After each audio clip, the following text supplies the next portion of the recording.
Buenas tardes a todos, bienvenidos a Findes. Son las 18 horas, día 5 de mayo, damos inicio a la transmisión del webinar que tenemos contemplado para esta ocasión en materia de redacción y ortografía. Concretamente estaremos hablando de las letras y formas conflictivas. Soy Emilio Villalobos, directivo de la Fundación. Muchas gracias a todos por acompañarnos. Está con nosotros el profesor Antonio Rojas Tapia, especialista en la Fundación, en el tema de la redacción, en el área de la redacción y la ortografía, a quien cederé el micrófono, no sin antes invitarles a todos ustedes a que participen, nos formulen sus preguntas, nos den sus comentarios y sugerencias, y al término de la plática dispondremos de algunos minutos para atenderles. Antonio, buenas tardes. Muy buenas tardes, Emigdio. Muy buenas tardes a todas y a todos ustedes. Ya tienes el hospedador, Antonio. Muy amable, muchas gracias.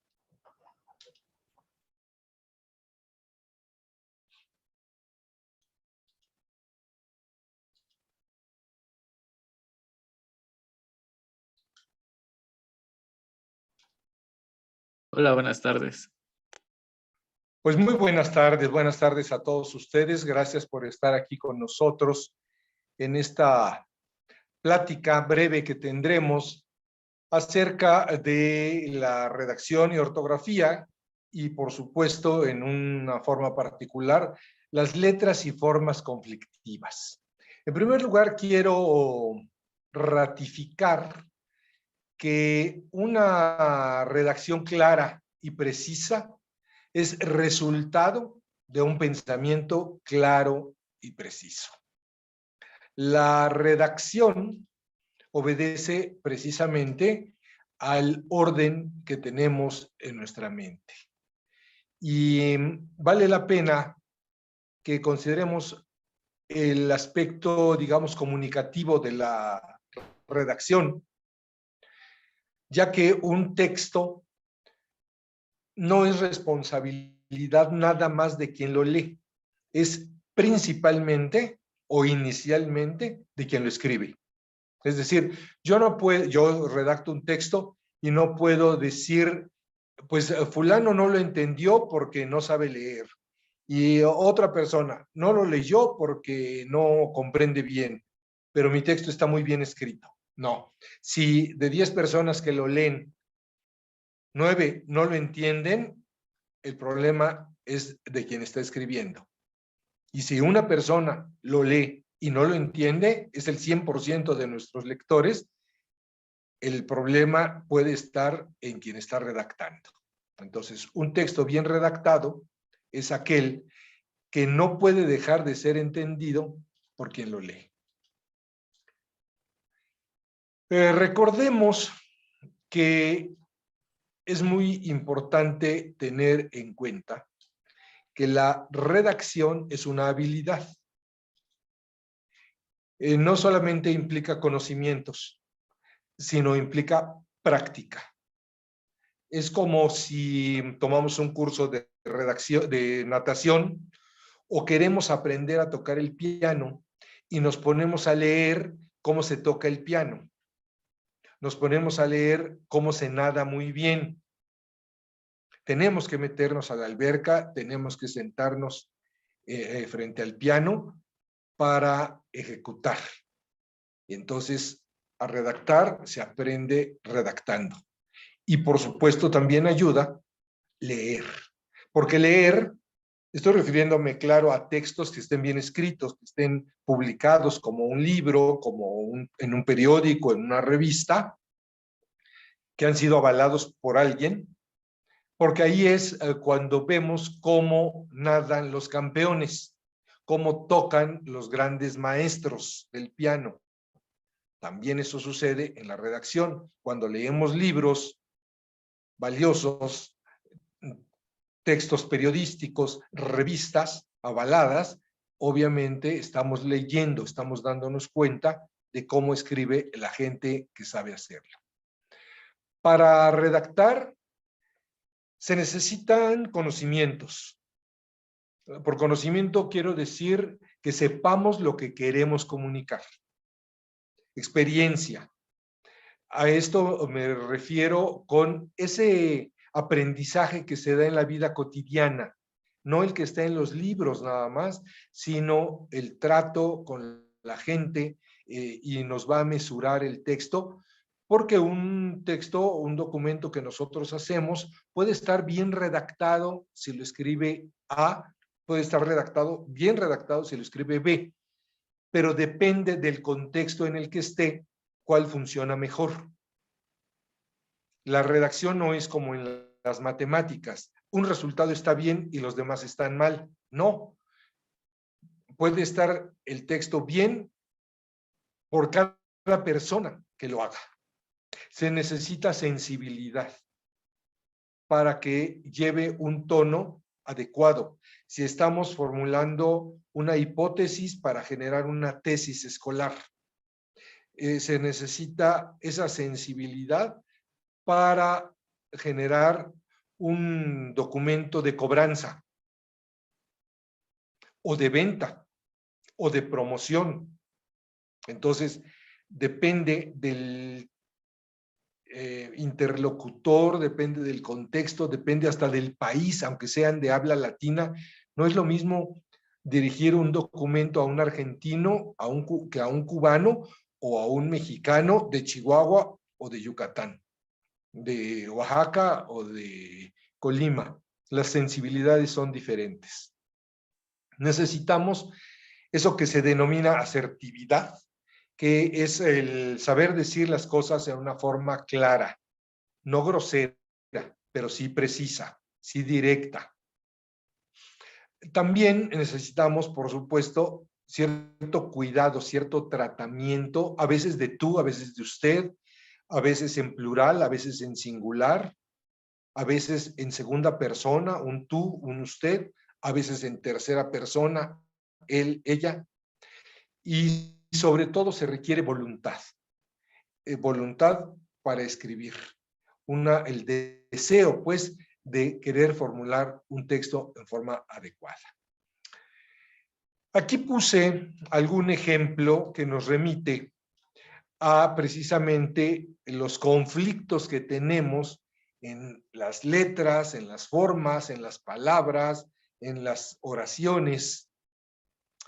Y observemos que existen dos posibilidades. Les puse un par donde hay variaciones leves, un par de oraciones donde hay oraciones leves. Por ejemplo, en la 1 y 2. ¿Cómo debemos decir?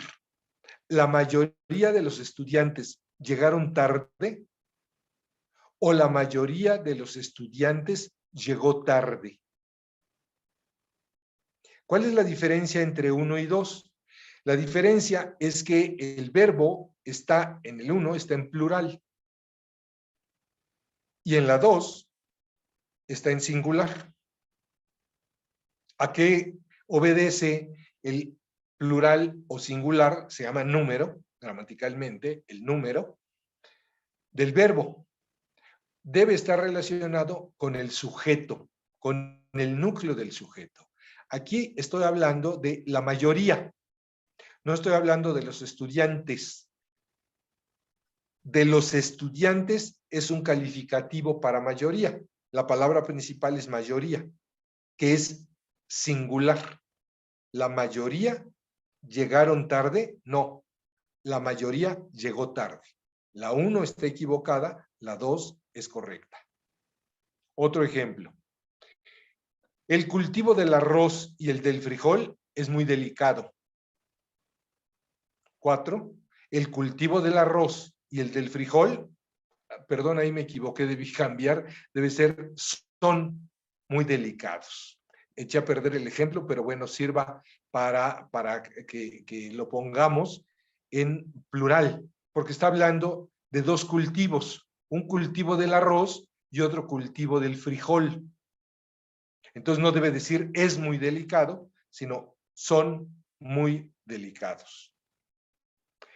En las 5 y 6, en ese taller automotriz son muy responsables. ¿Ahí qué notamos? Ahí hay una falta de concordancia de género. El género, en español tenemos 3 géneros: el singular, perdón, el masculino, el femenino y el neutro. El género parte del sexo, digamos, del sexo animal, pero va más allá, porque las cosas tienen género, aunque evidentemente no tienen sexo. Digo maceta y es femenino, o digo sillón y es masculino, pero no son animales, por tanto, no es el sexo lo que está determinando. Sin embargo, sí tiene su punto de partida ahí. Hoy inclusive, desde hace 10 años no más, tenemos en las manifestaciones sociales, tenemos un conflicto en el manejo de los géneros, porque quien pronuncia un discurso, muchas veces en un discurso, en un meeting, trata de ser inclusivo o inclusiva. Y entonces dice, por ejemplo, todos, todas y todes. Y entonces están inventando de manera popular, coloquial, un género tercero que incluya a todos los partícipes de cierta elección sexual. Pero bueno, en principio tenemos masculino, femenino y el neutro. Neutro es cuando digo, por ejemplo, lo negro, por diferencia, el negro, lo negro y la negra, ¿no? Femenino, masculino y neutro. En este caso tenemos un conflicto en taller automotriz, porque taller, que es la expresión más común, más coloquial, taller automotriz, sin embargo, taller es masculino, el taller, ese taller. No decimos tallera o esa taller, es masculino. Pero la terminación automotriz es femenino, como lo tenemos en actriz, por ejemplo, o en emperatriz. Esa terminación tris implica femenino. Entonces tenemos una discordancia o una falta de concordancia entre el sustantivo taller y el adjetivo automotriz. Tendría que ser taller automotor, no taller automotriz. Por supuesto que esto de la lengua se determina en la realidad, no en los libros. La realidad lingüística está en el metro, en el autobús, en el mercado, no está en la Academia de la Lengua. Y la realidad se mueve. Entonces, en este caso, aunque hay una falta de concordancia en taller automotriz, así se ha aceptado. Y si yo tuviera que abrir un negocio de este tipo, pondría seguramente taller automotriz, porque quizás si pongo taller automotor, mis clientes no van a llegar. Van a suponer que arreglo otras cosas. Así es de dinámica la lengua. También en torno de la puntuación tenemos algunos conflictos, algunas dudas, algunos problemas. Aquí tenemos una pregunta y 4 posibilidades de respuesta. Les pido a ustedes que lo lean brevemente en silencio y vamos a observar la condición que nos marca un punto, una coma o su ausencia. Leo en voz alta. La pregunta es, ¿en cuál expresión hay 2 personas? Si ustedes se observan, en A y B son las mismas palabras. En C hay otras palabras y en D dice que en ninguna de las tres opciones anteriores existen dos personas. Lo leo en voz alta y dice así: él, el señor presidente, y el secretario debían presentar sus renuncias. B. Él, el señor presidente y el secretario debían presentar sus renuncias. C. Él, el vocal, el señor presidente y el secretario debían presentar sus renuncias. D. En ninguna.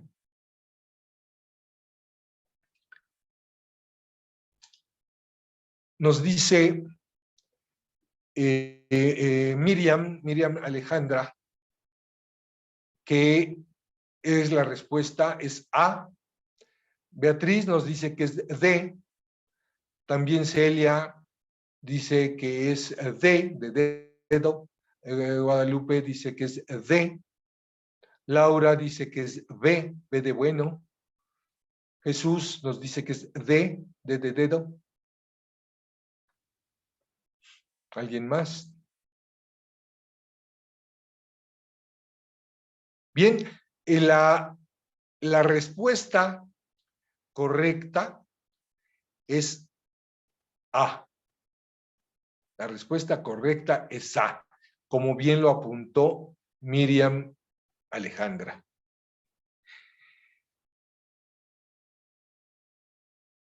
Está la opción A con efectivamente dos elementos. El par de comas que limita a el señor presidente es como un paréntesis. Aclara quién es él. Lo que dice la oración es: él y el secretario debían presentar sus renuncias. Él y el secretario debían presentar sus renuncias. Y entre paréntesis, es decir, entre un par de comas, aclara quién es él. El señor presidente. Lo leo nuevamente. Él, el señor presidente, y el secretario debían presentar sus renuncias. Por diferencia de B, que dice: él, el señor presidente y el secretario debían presentar sus renuncias. Claro, yo estoy poniendo aquí un ejemplo que es difícil de detectar. Si realmente lo fuéramos, ya fuéramos a formular la oración para que nadie se equivoque, tendría que poner, quien esté redactando: el señor presidente y el secretario debían presentar sus renuncias, y dejarnos de aclaraciones de quién es él. El señor presidente y el secretario debían presentar sus renuncias, y así nadie se va a equivocar. Es parte precisamente de lo que tenemos que observar en el momento en el que nosotros redactamos un documento. Bien, vamos a otro ejemplo. Si hay algún comentario, alguna participación, con gusto es bienvenida, por supuesto. Dice en la siguiente: observen ustedes estas oraciones.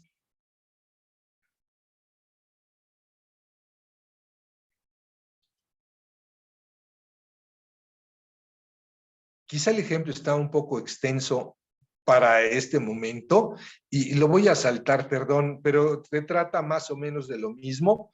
Pregunta en cuál oración está empleada, mal empleada una coma, y les digo, la coma no debe usarse entre sujeto y predicado. Debe usarse sujeto, predicado, sin coma intermedia. No importa la extensión de la oración, que en este caso la que está mal es la C. Los datos de línea base local reflejan que el sistema Milpa y de pequeños productores son coma, ahí está mal utilizada la coma. Por razones de tiempo me adelanto y les muestro en la parte de lexicología, es decir, en el vocabulario, algunos errores que cometemos muy frecuentemente, como es, por ejemplo, cuando decimos hay que buscar otras alternativas. Alterum, alternativa, quiere decir otras. Entonces, decir buscar otras alternativas es redundante. No es pleonasmo, el pleonasmo no es un error. El pleonasmo es una figura que se utiliza en la poesía para reiterar un cierto elemento. Aquí se trata de una deficiencia, de una redundancia, de una palabra repetida en forma inútil. Nunca se dice a base de, sino debemos emplear con base en.